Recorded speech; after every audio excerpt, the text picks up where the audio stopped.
Welcome back to a brand new Clash Royale video, guys. My name is Patrick, aka Chief Pat, and today we're going to be hopping into another new set of balancing changes that just were announced inside of Clash Royale, and I'm super excited to see these come out into the game. A lot of people have been asking for balance changes ASAP after Goblin Hut, Royal Ghost, Skeleton Barrel took over the meta, and I'm happy to say that those balancing changes are finally announced, and by the time I post this video, they should be close to going live. These changes were announced on the 23rd, which was Tuesday. On Wednesday, the changes should be going live, which is the day that this video is being posted. And yeah, lots of different changes coming inside of the game.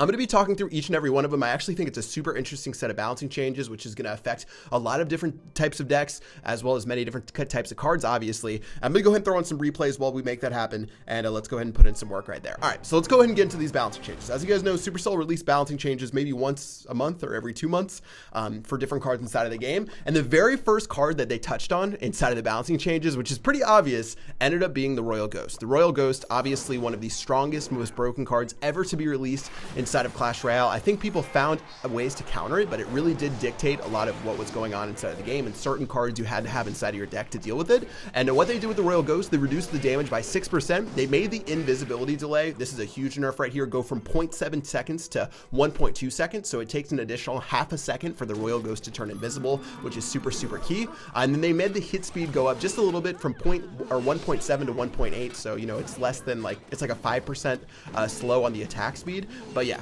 pretty significant nerf to the Royal Ghost. I think it'll still actually be pretty prevalent inside of the meta. I really like I really do like the invisibility feature that it has inside of the game. I think it's a really nice little thing that they have going with Royal Ghost. I'm happy that they didn't completely murder it, and I still think it'll have a place inside the meta. It really is a unique card. Having that invisibility, which can be frustrating, is actually pretty cool because no other card acts even close to like it inside of the game. So expect to still see some Royal Ghost, but not have it as dominant as it once was, which overall people are pretty happy about. Moving on, we've got the Zappies. Zappies are a card that got released and no one was playing them at all. I posted one video on a golden Zappies deck right when it came out, but I shortly thereafter realized Zappies were complete trash. And what Supercell did to buff them, I know a lot of people were talking about lowering its elixir from 4 to 3, doing a couple of other changes. They actually changed it now to where it targets both ground and air, and it should have a lot more success going against minions, mega minions, and all of the above. Now, I think this is a good change. I still don't know if Zappies are going to be that common. For me, I'd still predict that they're going to be a little bit underwhelming, maybe finding success inside of certain decks, but I could also see, you know, just like the Flying Machine when it came out, people didn't think they were that great, and then they sort of started coming around, and now the Flying Machine's an amazing card, and people love using it inside of certain decks. That could happen with the Zappies as well. It's a strong buff, definitely not where I thought they would go going from ground to air, but let's go ahead and see what happens with that. And there's a lot of pro players who are tweeting how they're gonna max out their Zappies and get ready to use it on the leaderboard. So we'll see. My personal prediction, I think Zappies will be, you know, around an average card, maybe thriving inside of certain decks, but I still think maybe they could use another buff inside of the next set of balancing changes. We'll find out. All right, moving on. This one surprised me. A lot of people were wondering, is this a buff or is it a nerf? The Hunter had its range changed from 5 tiles to 4 tiles, so the Hunter can't shoot from as far away, but the bullet spread, you know how it shoots the shotgun, is going to be slightly smaller, and the projectile range remains, you know, at 6.5. I think this is a definite buff to the Hunter. Having those shotgun shells put together makes it a lot more effective in doing more damage to targets the closer they get to the Hunter, which is where the Hunter shines. Personally, I think the Hunter, if it wasn't average, it was above average inside of the game. I thought it was an above average card, and Supercell just buffed it even more, so expect a lot of Hunter to be used defensively. Packs such a punch now that, especially that the shotgun shell radius has been closed in on, and yeah, I'm really confused as why they buffed the Hunter. I think it was a little bit awkward. The Hunter on offense was actually pretty poor because he shot from so far away and his radius was ridiculous, so the Hunter on offense was worthless. I think what they tried to do by this is make the Hunter more of an offensive counter pushing threat, but in the end, I don't know if he really needed it. Maybe they could have reduced the damage just a little bit from the Hunter if they were going to close in his radius. So I think the Hunter is going to be like an amazing card inside of this meta, so make sure you guys are upgrading your Hunter if you haven't already. Moving on, Night Witch. Now this one gets put together with the bats, so I'm going to do the bats first. The bats hit speed is going from 1 second to 1.1 seconds, so it's a 10% nerf to the basically the damage per second of the Night Witch, which is pretty significant. If you guys, you know, if you can tell by the bats, they attack pretty fast, so getting that additional 10 seconds onto their attack speed, you know, or additional 0.1 of a second, is going to be pretty important for the bats. And because of that, they actually made a change to the Night Witch. The Night Witch is going to have the initial bats spawn quicker. Now, first for me, I was like, why would they make that happen with the Night Witch when, you know, the Night Witch seems like, you know, in a pretty good place right now. But the reason that they're doing that is to counteract for the changes to the bats. Now, I know a lot of people called from the bats to go from 5 bats to 4 bats. I thought this was a creative solution from Supercell to give them a little bit of a nerf just by reducing their hit speed. So props to them, as well as for tweaking the Night Witch. So I think a good change to the bats. I don't think that, you know, many other changes might have been fair. It might have completely killed the card. So let's see what happens with the bats as we move on. Now, the next card is going to be the Lava Hound. I got a 5% hit points buff. Honestly, for me, not that big of a deal. Usually when they balance things like the Golem and the Lava Hound, they honestly just touch the HP. I know the Golem way back when in 2016 got like a 5% HP buff.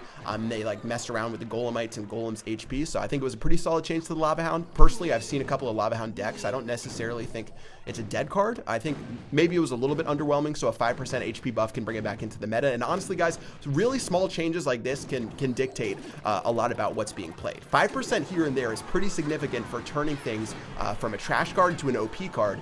So I think 5% is a pretty safe buff right there. Now, moving on. This is my most... this is the most confusing part of the entire balancing changes. You guys know the most toxic card in the game right now, in my opinion, is the Goblin Hut. The Goblin Hut is, you know, obviously there's not a whole lot of skill in the Goblin Hut, you know, spawners in general. There's a little bit, you know, there's little idiosyncrasies about when you place it, the tile you place it on, but compared to other cards, the skill ceiling really isn't that high. I think we can all agree on that. And basically, the Goblin Hut's been dominating so many games inside of Clash Royale. It's very frustrating to play against. It's sort of like the new Elixir Pump, where, you know, if your opponent has an Elixir Pump, especially a couple months ago before they changed it and you didn't have one, you're constantly fighting that uphill battle, and it felt pretty oppressive if you didn't have it inside your hand. That feels like what the Goblin Hut is right now. And the only change they made to it is they reduced the spawn speed from, or they made the spawn speed go from 4.9 seconds for every goblin to 5 seconds. That's like a 2% change. Am I right? Is that a 2% change or something like that? For the Goblin Hut, a 2% nerf. That just does not make any sense to me at all. I don't know why or why Supercell would take such a light approach to a card, which personally I thought was the most annoying, most toxic card inside of the entire meta, just from my, you know, average Joe perspective, and only give it a 2% nerf. They even say 1 less spawn in total. Now, I don't know how many, I think the Goblin Hut spawns like, what, like 18 goblins or something like that? Somewhere along those lines, maybe 15 to 20, somewhere in that radius. Reducing 1 goblin personally doesn't really move the needle for me, and I think the Goblin Hut is just going to be so obnoxious. Plus, when you think about it, the Royal Ghost was one of the best counters to the Goblin Hut, because it could chop those goblins down and make its way to the HUD. And now that the Royal Ghost is nerfed, the Goblin Hut's going to be even stronger after these balancing changes, in my opinion, because now that the Royal Ghost can't take it out, it's going to be, you know, subject to, you know, crazy spam. So I'm really disappointed in the Goblin Hut changes. You know, I think Supercell did a lot of great things inside this balancing changing, but this was the most head-scratching one by far. So guys, if you hate Goblin Hut, you're going to be seeing, might be even seeing more of it now that the changes happen right there. So tragedy. Moving on, 2 small changes happened. The Mini P.E.K.K.A. got a plus 7% HP bonus, plus the Lumberjack got 7% HP bonus. You know, honestly, I said little, but 7% HP is nothing to scoff at. The Mini P.E.K.K.A., you guys all know the situation. A Mini P.E.K.K.A. has 1/3 HP running down your lane. Do you zap it? Do you play a card? Do you not play a card? And it's going to get even more intense with the Mini P.E.K.K.A. getting a 7% HP buff, plus the Lumberjack getting the same buff as well. So these cards are obviously considered great cards against beatdown. You use Mini P.E.K.K.A. as well as Lumberjack against Giant, you use it against Golem, use it against those big tanky cards. And now having that 7% HP bonus, it's going to help out a lot. And if you guys are sort of noticing something here, a lot of cards that work with Golem are actually getting a buff. You play Lumberjack with Golem. You play Night Witch with Golem. Okay, it didn't really get a buff, but the Night Witch is going to be solid. You know, I think the Golem's actually going to be even stronger inside of these sets of balancing changes. Obviously, it could bring out more Mini P.E.K.K.A., which does well against Golem, but personally for me, I think Golem is going to be pretty strong. Obviously, it didn't receive any direct buffs, but I think cards that get buffed around it are going to work out pretty well. So be on the lookout for that. I think obviously Hunter can deal well with, or can deal somewhat well with Golem, but it's not as effective, you know, as a building or something like that can keep it away from the tower. And yeah, all right, let's move on to one more balancing change before we talk about cards that weren't touched on, and that's going to be the Mortar. The Mortar is another card. I wanted a Mortar change and a Goblin Hut change more than anything in this set of balancing, and they ended up changing the Mortar from the minimum range from 4.5 to 3.5. So that's going to be a decent size nerf to the Mortar, but I don't think that really tackles the problem. The problem with the Mortar is the fact of how cyclable it is with the cycle cards around it, and you know, how a Mortar player can play so defensively and end up tying out a game basically, you know, at will. So I don't know. It's a nice nerf to the Mortar, changing, you know, the minimum tiles, but I think it needed something else. I don't think that was really the right way to attack it. I think that it's some sort of HP nerf, something else to make it so you can't just keep spamming Mortars and get away with playing the Mortars so defensively all the time. I think that probably would have been a better solution. So you guys know me, I've never liked the Mortar as a card. I sort of came around to the Expo, respecting people who play that, but the Mortar has always left a bad taste in my mouth, so I don't know. I think the Mortar's going to still be bad. I know you guys hate that answer, but yeah, the Mortar's still going to be troublesome, and I don't think this nerf's really going to move the needle. Now, let's talk about cards that didn't get a change inside of balancing changes. I'm going to go through the list in a moment of a couple of the other cards, but the Tornado, guys, the Tornado is one of the most OP cards inside of the entire game ever since they made the change. I believe making like the suction speed of the Tornado faster or something like that, like 75% more effective. It's made the Tornado a completely devastating card inside of the meta. The Executioner Tornado combo, honestly, one of my least favorite things to play against. I get a little bit triggered whenever I see that, alongside the Goblin Hut.